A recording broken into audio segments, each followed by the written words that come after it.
All right, this is the beginning of chapter 16, which deals with proteins. Before we get to proteins, I have a thought exercise that I usually give to my on-ground class for you as well. These are two stacks of Legos, and usually I try to get in an argument with one of my on-ground students, and by asking the question, are these two stacks of Legos the same thing?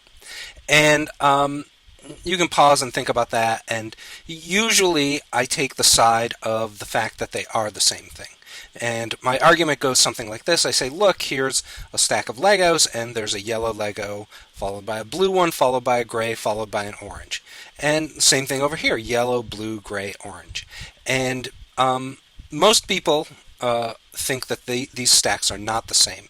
And again, I try to argue that they are just because they follow the same color pattern. Yellow, blue, gray, orange, yellow, blue, gray, orange. And the reason that they're not the same, and most students pick up on this, is the fact that the top of the stack of each stack is different than the bottom of each stack. So even though the colors are arranged in the same order, the top here has these pointy knobs on top, and if you look at the bottom of this stack, it's different. It doesn't have those pointy knobs. It can receive those pointy knobs, but it doesn't have them. So even though both stacks have colors in the same order, here the yellow one is on top, and it has the pointy knobs pointing outward, and here the yellow one is on the bottom, and it doesn't have the pointy knobs pointing out toward the end. And because of that, the top end is different than the bottom end, and they are not actually the same stack of Legos. So that maybe seem a little deceitful, but I want you to keep that idea in mind as we talk about proteins and talk about things that are related to proteins in the next couple of slides. So here we go. Before we get to proteins, I want to talk about something called amino acids. I imagine that many of you have heard the term amino acids before. It's a very formal chemical term, and I'll show you what an amino acid is right here. This is a chemical structure of a generic amino acid. And what I mean by that is that there are many different types of amino acids out there in the world. There are many different amino acid molecules. What they all have in common is the following. They all have this. They will all have an amine functional group that you probably remember from a couple of units back. There's an amine. They all have a carboxylic acid functional group, and there's the carboxylic acid functional group as well. And that is why, first of all, that's why they're called amino acids, because they have an amine group and a carboxylic acid functional group. As far as amino acids are concerned, the amine and the carboxylic acid are always connected to each other by a carbon in the middle. You can think of this carbon as kind of like a bridge that connects the amine group and the carboxylic acid functional group. This middle carbon here has something called R to the bottom, and usually what I do is I again bother my on-ground students and ask them what element has the symbol R, and very often people will struggle a little bit with this, and I'm sure I would too. The reality is that there is no element called whose symbol is R. R is chemistry shorthand for anything goes in this spot. There can be many different things that take the place of R. So you can think of R as a placeholder. Sometimes you can think of it as it's similar to the letter X that you use in algebra.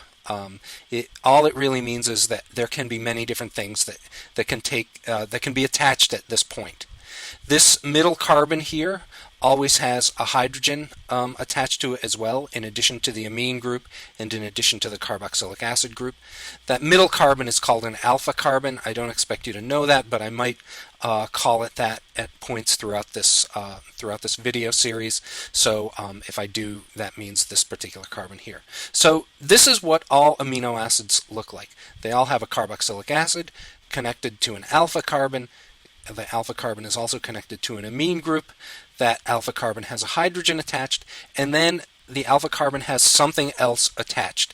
And whatever is attached here makes different amino acid molecules different from each other. They all have everything that I'm circling above in common. Every different amino acid has all of these same features. The only thing that makes them different is what is attached to the carbon at the R position. So, that being said, here is an example of what might be attached to the R position. Sometimes you might have a relatively simple atom, like hydrogen here. and in that case you'll make one type of amino acid molecule. The name of this amino acid is glycine, so this is what is taking place of the R in this case. There are different amino acids, however. You can replace R with these atoms, and there should be two hydrogens here, but I omitted them, so it should actually say CH2 and then OH. But the entire collection of atoms that I'm circling here, it makes this amino acid different from this one. And the only place that they're really different is in this R position. So this particular amino acid has those atoms attached in that way, and its name is serine. So just a different name for a different type of amino acid. And the third amino acid that I'm going to show you just shows you that sometimes you can have very elaborate arrangements of atoms attached in the R position. So this is just a different type of amino acid, and the only thing that makes it different from the two on the left is this elaborate collection of atoms attached in this way. That particular amino acid is called tryptophan. So these are just three different amino acid molecules. They all differ in what is attached to the carbon, to this alpha carbon, at the R position. Because of that, sometimes these atoms, the atoms that are attached in the R position, are called R groups. So I may say that as well. Sometimes they are called side chains. So again, something else that I may say throughout the lecture. So this is the side chain. The part that I'm circling here is the side chain of tryptophan. This is the side chain or R group of serine, and this is the side chain or R group of glycine. So those are three different types of amino acid molecules. It turns out that there are 17 other amino acid molecules that are found in all living organisms. And so these are three, there are 17 more for a total of 20 different amino acids. What your body does with these amino acids many times is it connects them to each other. So you can imagine a situation where your body or some other living organism might have a glycine molecule and a serine molecule, and it actually wants to connect them to each other to build a larger molecule. The way that most living organisms, in fact all that we're aware of, the way that all living organisms connect amino acids is that they will take the OH from this carboxylic acid of one amino acid. They will basically rip it out. They will take one of the hydrogens from the amine group of a different amino acid, and if you take an OH and an H, you have enough atoms to make a water molecule. And so they will rip out the pieces of a water molecule, and they will make a water molecule. And because of that, because the OH is gone here, this carbon doesn't have as many attachments as it could normally have, and because this nitrogen is also missing a hydrogen now, this nitrogen doesn't have as many attachments as it normally has. And you can actually connect this carbon to this nitrogen. And before you had one separate amino acid and another separate amino acid, but if you rip out these the OH and the H and connect this carbon to this nitrogen, they're now connected to each other to make a single larger molecule. Here's the single larger molecule. Here it is. The part that I'm circling on the left is what used to be glycine, and the part that I'm circling on the right is what used to be serine, and they are now attached to each other by this bond, connecting this carbon to this nitrogen. So there it is highlighted, this bond. This functional group is actually an amide functional group. That's one of the ones that I wanted you to memorize from a previous unit. This particular bond is very often called a peptide bond for historical reasons, but that name peptide is going to come up a little bit later, so I want you to keep that in mind. This attachment, this bond here between the carbon of what used to be glycine and the nitrogen of what used to be serine is called a peptide bond. So there you've connected two amino acids and made one larger molecule. You can connect them in reverse too. In other words, you can imagine that you took serine and basically moved it over to the left here and put it over here, and then you ripped out this OH and you ripped out this hydrogen from glycine, and then you connected this carbon all the way around over to this nitrogen. And then you've basically connected the same amino acid molecules, but in reverse. Now on the left is what used to be serine, and you can tell because this is its R group. And on the right, you have what used to be glycine. And they're just connected in reverse order. but they still have a peptide bond. Here's the peptide bond. This is still an amide functional group. They're just connected in reverse. At this point, I usually ask my students, are these the same molecule? I've connected glycine and serine over here, and on the right I've connected serine and glycine, and are they the same? And you can think about that for a minute. The reality is that they're not the same. The difference is, if you look over on this molecule here, there's an amine functional group on the left, there's a carboxylic acid on the right. Here, the R group, or the side chain of glycine, is very close to the amine functional group, and it's very far away from the carboxylic acid. Over here, here's the R group or side chain of glycine, and now it's very far away from the amine group, which is drawn on the left, and it's very close to the carboxylic acid. Because these R groups, this one and this one, are not in the same position in this molecule and in this molecule, they're basically flipped, and one time this one is close to the amine group, and one time this one is close to the amine group. Because they're not in the same order, they're not the same molecule. And another way of thinking about that is the left end of the molecule has an amine group, the right end has a carboxylic acid, which means the left end and the right end are not the same thing. In the same way that the Legos have a top end and a bottom end that isn't the same, it matters which order you attach the amino acids in the same way that it matters which order you connect the Lego blocks in, because the left end is not the same as the right end. So these things aren't the same molecule, even though you attach glycine to serine. Under one condition, you're basically putting glycine on the left, and under the other situation, you're putting the glycine on the right. And the left and the right side of the molecules are not the same. So they're not the same. The order of the attachment of the amino acids actually matters, and it changes the kind of molecule that you have. Now I'm going to emphasize that a little bit more on the next slide. Here on the next slide, I have the three different amino acids that I showed you on the previous slide. We have glycine, we have serine, and we have tryptophan. And I said there are certain situations where living organisms will attach different amino acids to each other. What really happens, however, is that living organisms very frequently attach many different amino acids to each other in a long chain. So here, instead of attaching two amino acids to each other, I'm going to say, let's pretend that we're going to attach three. We're going to attach glycine to serine, and we're going to attach whatever we've made here when we connected the two. We're going to attach tryptophan to these two as well. And the way it's done is the same way that I described on the previous slide. Another way that I want you to think about these molecules is I want you to think that each one has a tail and a head. This is very informal. This is just something that I dreamed up as far as thinking about this. But I want you to think of this molecule as having a tail. Here's its tail, the amine group, and here's its head, the carboxylic acid. Each one has a tail and a head. Here's the tail, here's the head, here's the tail, here's the head. And the way that living organisms attach amino acids to each other is they will attach the head of one molecule to the tail of a different one, the head of one to the tail of a different one. And they don't have to stop at 3. They can stop at 3,000 or 300, and they very often do. They will very often attach many different amino acids in a long chain by attaching the head of one to the tail of the other and continuing that process. So, as an example, we're going to rip out this OH, we're going to rip out this H, we're going to connect this carbon to this nitrogen, but then we're going to do the same thing here. We're going to rip out this OH, we're going to rip out this H, and we'll attach this carbon to this nitrogen. And if we do that, it's a little bit exaggerated. The attachments are exaggerated here, but this is what used to be glycine. This is a peptide bond.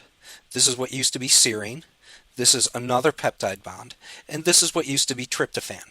But now, instead of 3 separate molecules all running around moving around independently of each other, we have a much larger molecule where the amino acids are attached by 2 peptide bonds, here and here. And this is basically how living organisms attach amino acids to each other. Now, I haven't explained why they attach amino acids to each other. We'll get to that in a minute, but you can keep doing this. You don't have to stop at 3, and living organisms very frequently build much larger molecules by attaching many different amino acids to each other, head to tail, head to tail, head to tail, and on and on and on. So you can have a much larger molecule.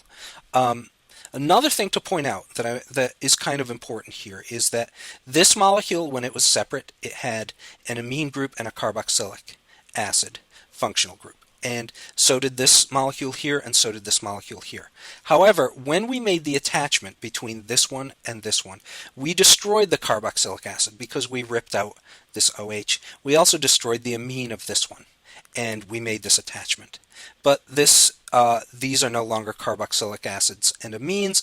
This is an amide functional group. The same thing happened here. We destroyed this carboxylic acid and we destroyed this amine group to make this attachment. You can do this over and over and over again. When you attach many different amino acids to each other, what you will do invariably is you will always destroy one of the carboxylic acids and one of the amines of a different molecule. However, at each end, at the very end here, there will always be an amino acid, an amine functional group that wasn't destroyed because this is the sort of the left end of the molecule, and this end was never attached to anything. So this is sort of the very end tail of the molecule, and on the other end, on the very last amino acid that was attached, you will never destroy the carboxylic acid functional group. And so that's sort of shown here. So you can think once you've attached a bunch of amino acids to each other, the molecule, the larger molecule still has one tail, which has an amine functional group, and it has one head, which has a carboxylic acid functional group. And all of the ones in the middle were destroyed. Because the left end is not the same as the right end, and because chemists and biologists are very frequently interested in the left end of these types of molecules and the right end of these types of molecules, they have a special name for each end. The left end is different from the right end. The left end is very often called the amino terminus. So terminus is just a fancy talk for an end. And this is, since it has an amine group, it's very frequently the end of this type of large molecule is called the amino terminus. However, sometimes chemists and biologists get a little lazy and they don't want to write out amino, or they don't want to say the name. So colloquially, it is sometimes called the N terminus. So the end of the larger molecule that has a nitrogen. So amino terminus or N terminus is just another way of saying the end of the chain of amino acids that are connected to each other that still has an amine functional group. You can also think of this informally as a way of describing the tail end of the molecule. And this is called the carboxy terminus. So the end of the molecule that has the carboxylic acid is called the carboxy terminus. And for short, it's sometimes called the C terminus because it's the end of the chain that ends in basically a carbon atom. So this is the tail end of the molecule, if you want to think about it that way. It's also called the N terminus, and this is the head end of the molecule, the head end of the chain of amino acids. It's called the C terminus. And so the tail end is not the same thing as the head end. And so sometimes it's too complicated to actually draw out all of the attachments. And you can do a skeletal structure and you can do many other things. Sometimes, especially biologists are just interested in the order that the amino acids are attached to each other. So this is glycine attached to serine, attached to tryptophan. So sometimes biologists might write this to describe the molecule. They'll say, look, the N terminus is over here, then there's glycine, there's a glycine amino acid molecule attached to a serine, attached to a tryptophan, and there's the C terminus. And this is just a sort of biology shorthand for describing this particular molecule over here. Amino acid glycine attached to serine, attached to tryptophan, and then we end at the carboxy terminus. And if it was reversed, if this one came first and this one came last, then you might write it this way. You might write N terminus tryptophan serine glycine ending in the C terminus. So this is just a description of the molecule that would be made if you reversed the attachment of these amino acids. You'll see that this is a common way that biologists use to describe these chains of connected amino acids. That there are simpler ways still of describing them than what I'm showing you here, and I'll show you that in a few slides. But think of this as an introduction. So again, one last thing. This is called a peptide bond. This is also called a peptide bond. Now, I will have a bunch of summary slides throughout this video series. It may seem a little bit tedious, but there's a lot of information in this chapter, and I think it helps to hear summary slides of what we've gone over several times. So the first summary slide is this. Amino acids are attached to each other in the way that I've shown you on the previous two slides. There are 20 different amino acids used by living things like us. Your body attaches amino acids to each other by dehydration synthesis. It rips out the atoms to make a water molecule. It uses the extra connections to attach a carbon to a nitrogen, and it makes something called a peptide bond. If you attach enough amino acid molecules together and make many peptide bonds, what you make is sometimes called a polypeptide bond. So poly means many. So basically a polypeptide is a connection of many amino acids attached to each other in the way that I described on the previous slide. Sometimes those polypeptide molecules are also called protein molecules. So protein molecules are essentially chains of amino acids connected to each other over and over and over again in the same way that I showed you on the previous two slides. And the final punchline is that your cells use amino acids to make polypeptides or to make protein molecules by connecting them to each other. I said there were 20 different amino acid molecules found in all living organisms. Here is a list of all 20 in alphabetical order. There's alanine, arginine, and on down the line, ending in valine, which is the 20th one in alphabetical order. First of all, I don't expect you to know these names. I expect you to be able to recognize them and have a sense that if they end in I-N-E, you're probably talking about an amino acid. I said previously that sometimes biologists, so focus down here now, sometimes biologists are interested in molecules that have many amino acids attached to each other because they're proteins. So biologists are very often interested in protein molecules, and one of the things that they're most interested in is the order that the amino acids are attached. And as an example, I talked about a small molecule. Imagine that you had the amino terminus, then a glycine amino acid attached to serine, attached to tryptophan, and then the carboxy terminus. However, protein molecules can be hundreds or thousands of amino acids long, and writing out the full name can be quite tedious at times. Because of that, chemists and biologists have come up with abbreviations for each amino acid. So as an example, there's a 3-letter abbreviation for alanine, it's ALA. For arginine, it's ARG, and on down the line. Again, I don't expect you to memorize these either, but I expect you to recognize them in the appropriate context. In other words, if I wrote N-gly-cer-trip C, what I am basically describing is a very tiny protein molecule, if you want to think about it that way, that has an amino terminus starting with a gly, so that is glycine. Then that's attached to a serine, that's SER, the abbreviation for serine. Attached to a tryptophan, there's the abbreviation for tryptophan, and then ending in the carboxy terminus. So this line down here is just another way, a shorter way of saying this molecule up here. And then sometimes even this becomes too long, and so chemists and biologists have come up with a 1-letter abbreviation for each of the 20 amino acids as well. Alanine, the 1-letter abbreviation is A. Arginine, because A is already taken, it has a 1-letter abbreviation of R, etc., etc. Again, I don't expect you to memorize these abbreviations, but I expect you to recognize them in the appropriate context. If I had glycine attached to serine attached to tryptophan, and I wanted to use the 1-letter abbreviation, I would use G, S, and W for tryptophan. And it would be written like this, GSW. In this case, because N and C can be confusing, that the N and the C are usually left off.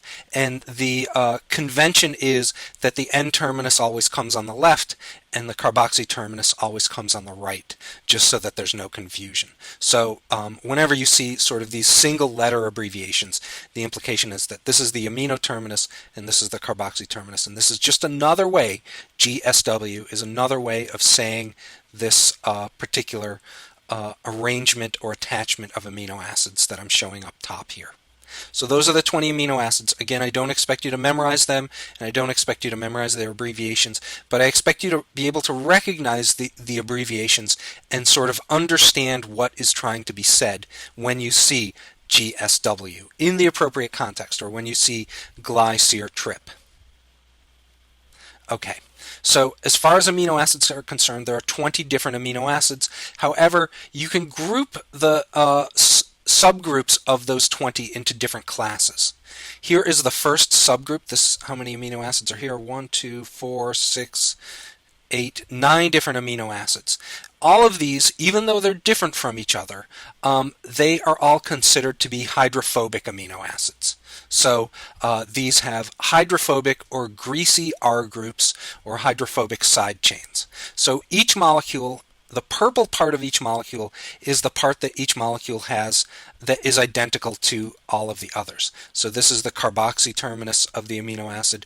This is the this is the carboxylic acid group of this amino acid. This is the amine functional group of this amino acid, carboxylic acid, amine functional group, and each of these molecules has a carboxylic and an amine, and that's shaded in purple.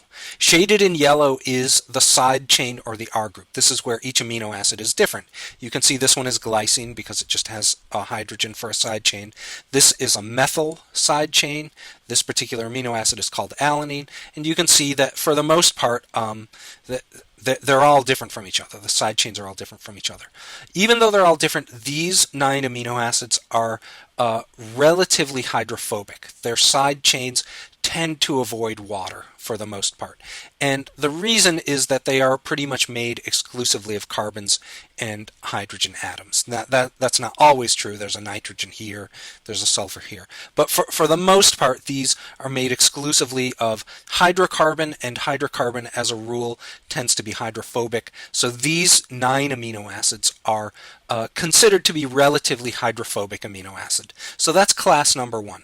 Again, I don't expect you to memorize which ones are hydrophobic, but I want you to know that there are certain amino acids that are considered to be hydrophobic because of their R groups. Here's a different class. These have electrically charged side chains. They are hydrophilic because they have those full-blown electrical charges. Here is the side chain of an amino acid called aspartic acid. You can see that this oxygen has a full-blown negative charge. This oxygen on this side chain of glutamic acid also has a full-blown negative charge. These nitrogens have positive charges. Because of that, these amino acids are considered to be hydrophilic and have full-blown electrical charges. So that's a different class of amino acids. Again, I don't expect you to memorize them, but I want you to know that there are hydrophobic amino acids and there are hydrophilic amino acids that have full-blown electrical charges on their side chains. And then the third class is also hydrophilic, except they are not charged. They don't have full-blown electrical charges on their side chains, but what they do have is they tend to have polar atoms. So oxygen is relatively electronegative. It has a partial negative charge. This oxygen has a partial negative charge. Same with the sulfur, this oxygen, nitrogen, nitrogen. All of those atoms that I pointed out have partial negative or partial positive charges. And because of that, these amino acid side chains and these amino acids are relatively hydrophilic. They like to interact with water, as opposed to the first 9 that I showed you, which are relatively hydrophobic. So, brief summary. There are 20 different amino acids. Each amino acid has a unique side chain or R group that makes it different from the other amino acids. Each one has a slightly different behavior because of its side chain, but you can group them into different groups. Some amino acids are hydrophilic because they have partial electrical charges on some of their atoms. Some are hydrophilic because they have full-blown electrical charges. And some are hydrophobic because they don't have either. Who cares? We'll get to the who cares in a little bit. And final summary for this section is that proteins or polypeptide molecules are chains of amino acids that are attached to each other by peptide bonds.